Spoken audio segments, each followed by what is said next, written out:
Hey guys, welcome back to another mini art history video. It is Miss Madison, and today we're going to be continuing talking about some watercolor. We're going to be talking about an artist called William Turner. Now, a lot of our history videos, because the last time we were in the center, we stopped around the Impressionism era. This really was kind of in the late 1800s, getting into the early 1900s. So we're going to go back a second, and we're going to look back at the Romantic era of art. Now, if you remember when we talked about this was around 1800 to 1890s, 1880s, getting right into Impressionism, really leading up into it. But a lot of the characteristics of this era was dramatics. We call it the Romantic era. It's not necessarily romantic in the way that we'd think of a relationship or, that sort of romance. We're thinking about things that are dramatic. They're talking about big revelations, things that are religious, things that are dealing with their spirituality. And they often would use landscapes as a way to show these dramatics. And William Turner was definitely no exception to it. He was born in 1775 in London, England, and really showed an interest at a very young age. He got into the Royal Academy of the Arts when he was only 14 years old. And while he is renowned for his oils, he is a great watercolor master, and is even called the painter of light for the way that he can create these atmospheric just washes of paint across his vast landscapes. He was very mesmerized by especially shipwrecks and scenes that were maybe a little bit darker to most people. An English art critic named John Ruskin even said that his art was stirringly and truthfully a measure of the moods of nature. And that theme continues throughout all of his work. Strong forces of nature are seen throughout a lot of his pieces: shipwrecks, fires, natural catastrophes, general heartache, and that kind of ties back into what we're talking about, how the Romantic era doesn't necessarily mean romantic in the romantic fantasy, sweet sort of way. It really can mean something darker and more dramatic. He even liked to include people into these strong nature pieces of work because he really does have a love for humanity. But he also liked that contrast on how vulnerable that humanity can be towards the grandness of the natural world.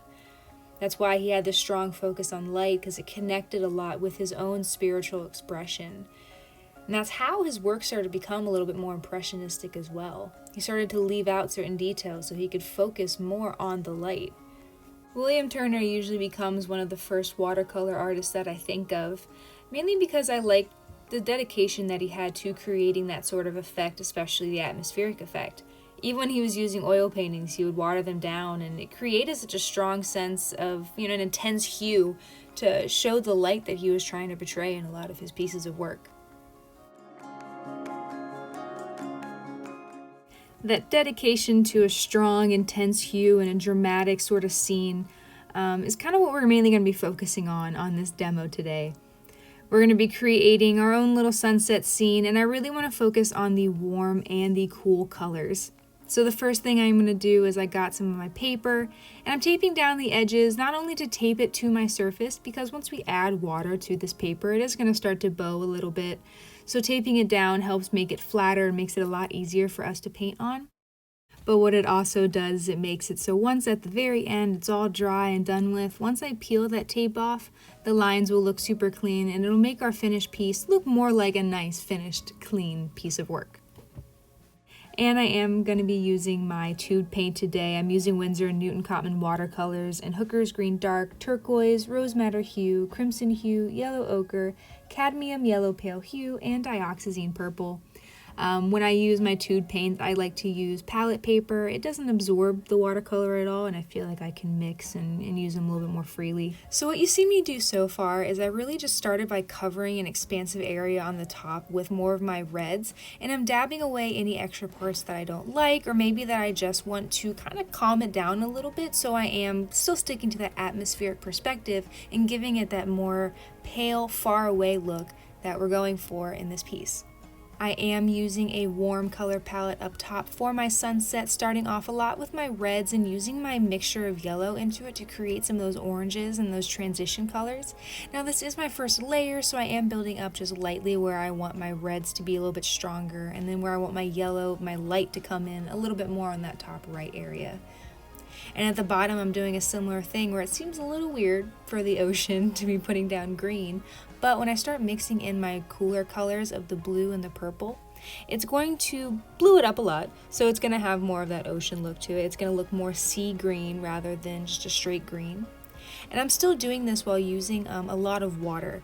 I like to start off with more of that wet on wet technique, and because I know that red and green are complements and that if I mix them together, what it's going to do is it's just going to create a more natural, darker shadow of my green rather than just mixing black. That's a good little color tip to know, that when you mix a complement, mixing the complement usually can make the color and the shadow that you're trying to make come across a lot cleaner and a lot neater and a little less muddier than if you were using black.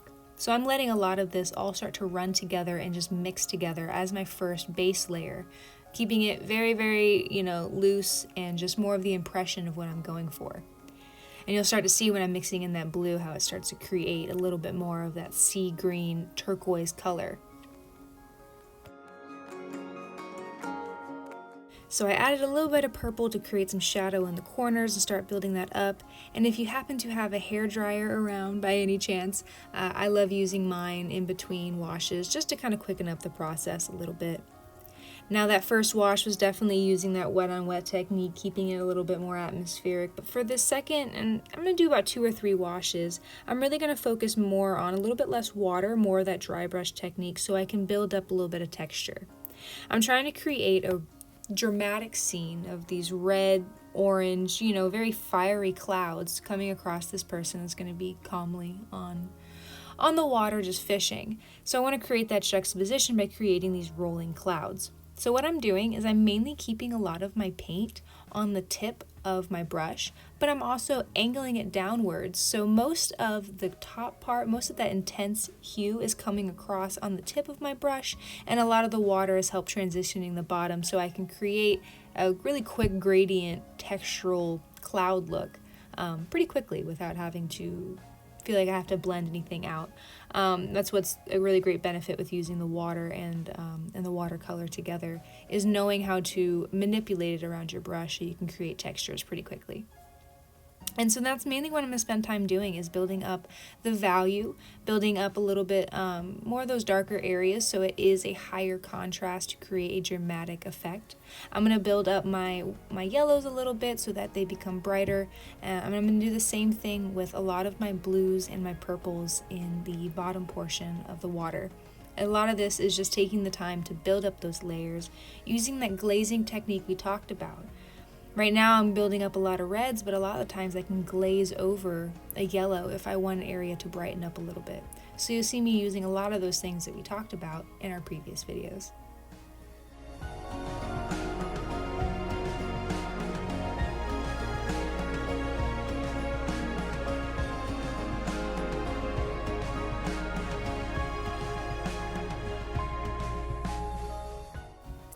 Now that I'm getting towards the end, I'm going to add in my little details.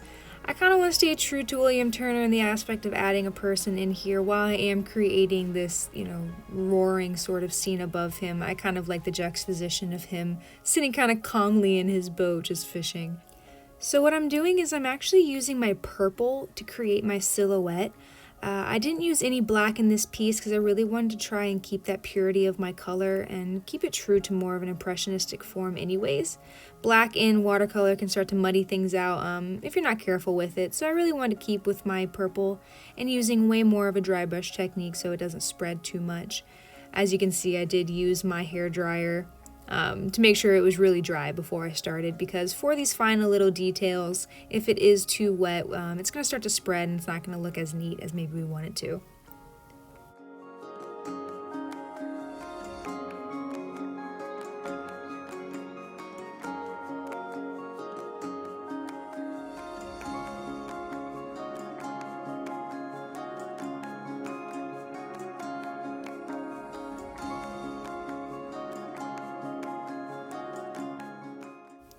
So here is the final, all completed. You can see how much cleaner it looks once we take the tape off and how much more finalized it starts to look. I really was just going for more of a dramatic effect and wanted to show you guys that contrast between warm and cool and how you can use a lot of the techniques in all of the videos to create something finalized that you can be proud of. I hope you guys had fun with this and you guys have your own fun making your own atmospheric landscapes or anything else you'd like to do. I'll see you guys for the next one. Bye.